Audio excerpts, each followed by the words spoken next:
Other things we'll see are excessive worrying, hypervigilance, not only about her own health, but also about the baby. And despite repeated assurance from the pediatrician, from other people, she's convinced that there's something terribly wrong. Some of the other things that we will see are significant weight loss, which is one of the things that I think I see more often than weight gain, is weight loss without even trying, without even dieting, really significant, very quick weight loss, change in appetite. Women stop eating, not only because they forget to eat because they're taking care of a baby, but also because they don't feel like eating. So we're looking for those real discrepancies, in appetite, in sleep. One of the things we know is that if we ask about a woman's sleep, that will tell us a lot about whether she's experiencing depression or not. And we know that with moms who have postpartum depression, that what they experience more often than not is what we call terminal insomnia.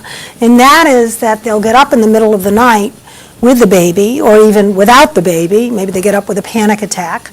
And then they have a lot of difficulty getting back to sleep, despite tremendous exhaustion. We'll see moms who are having difficulty with breastfeeding. Baby won't latch on, or they feel as though they're not producing enough milk. So they often give up prematurely because they feel that they failed at this. A woman might require a support person to bring her to appointments, although I always encourage women to come with a support person and to have someone drive them and to have someone be with them. But sometimes women, feel as though they can't even manage to get into a car without someone by their side.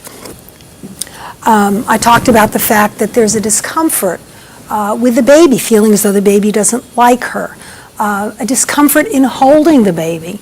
And sometimes what we'll see is that, and moms are really good about this, about figuring out how to hand the baby over to somebody else without letting you know that it's really because they don't feel connected to that baby and they don't feel comfortable holding that baby.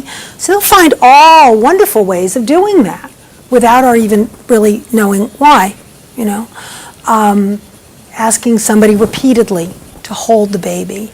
Could you hold the baby? I have to go to the bathroom. Could you hold the baby? I have to go get dressed. Could you hold the baby? I have to go make dinner. And so there are these very discreet ways in which women will hand the baby over to somebody else.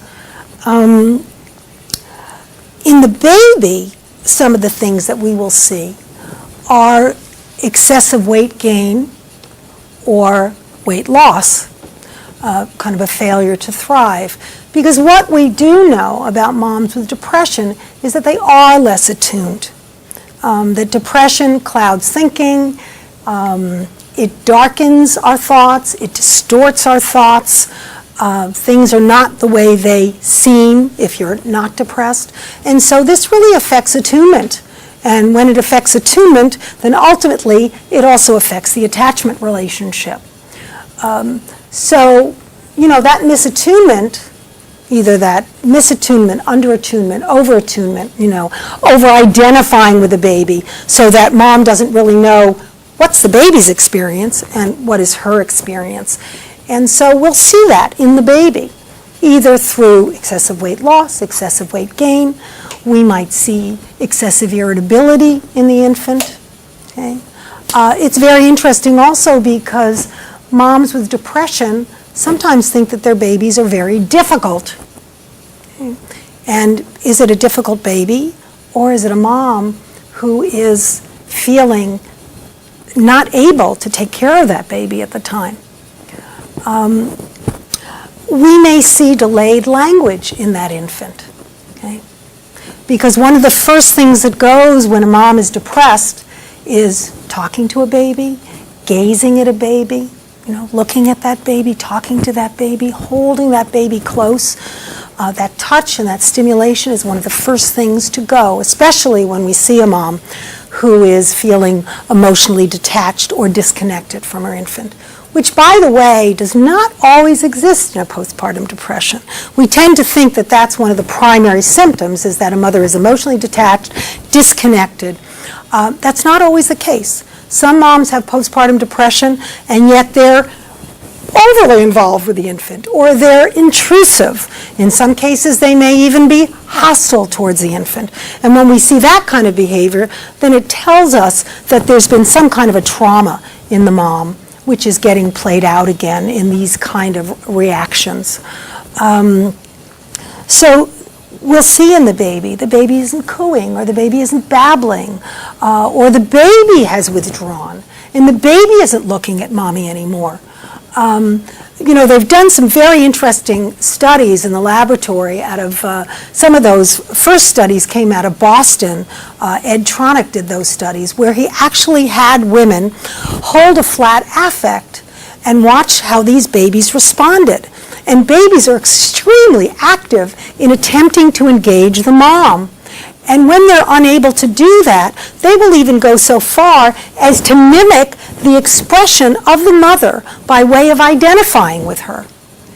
And, these are lifelong patterns. When these kind of attachment relationships get created in infancy, in that first year of life, they become a framework for the dynamic of the relationship and the dynamic of other relationships across the lifespan. I can remember some years ago a woman who came to me and remembers her own mother being extremely depressed. Of course, when she was a little girl, she didn't know it was depression, but she knew that her mother was in her room a lot, with the door closed, that her mom was in bed a lot, never got out of bed. And she remembers herself as a little girl, 4 or 5 years old, going into her mother's room, taking her toys, putting them on her mom's bed, and trying to get her mom to engage with her, get her mom to play with her. She was offering toys to her mom. She was trying to entertain her mom, and her mom couldn't receive that. She couldn't engage with her. And years later, here is now a 30-something woman who is still attempting, these are some of the issues that came up in therapy, still attempting to engage her mom as an adult female, no more toys on the bed, but attempting to engage her in a different way.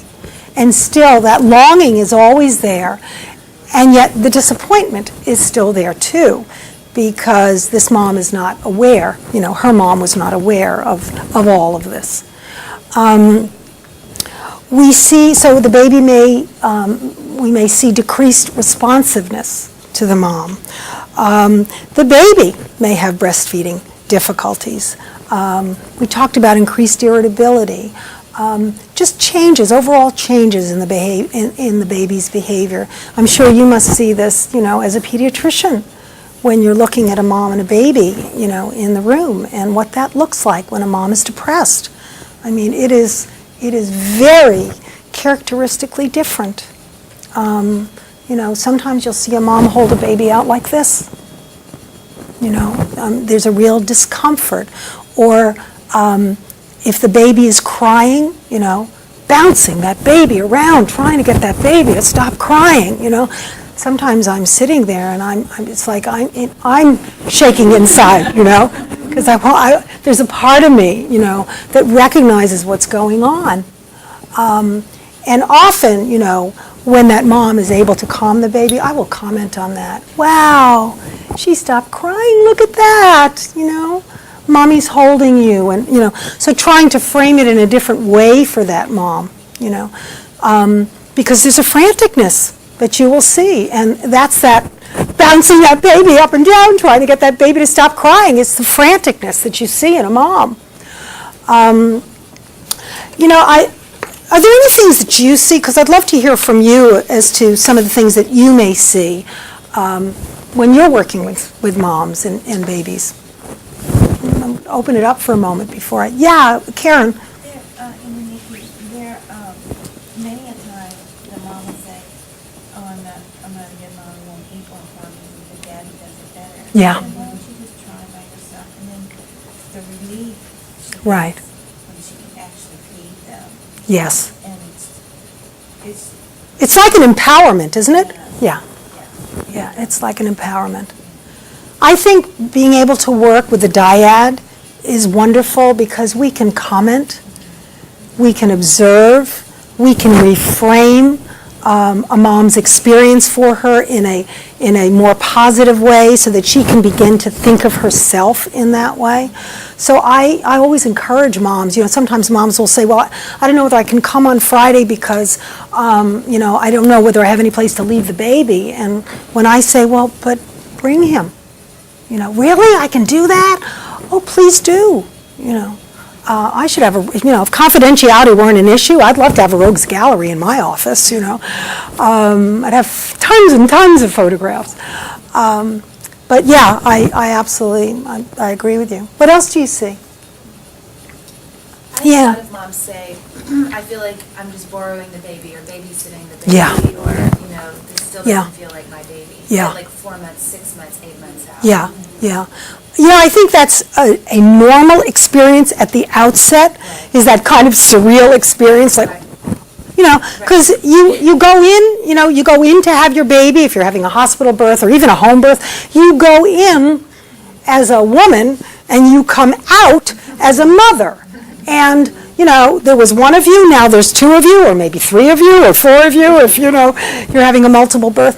And that identity shift is so dramatic and so sudden that it really is a very surreal experience, And I've heard women say to me, those who are depressed and even those who are not depressed say to me, I keep looking at this baby and then I think, when is she going back to the hospital?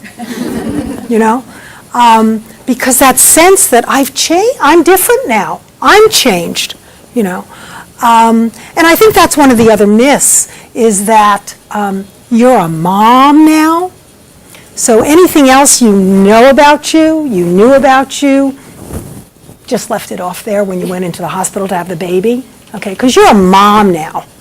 So what does that mean? You're a mom now.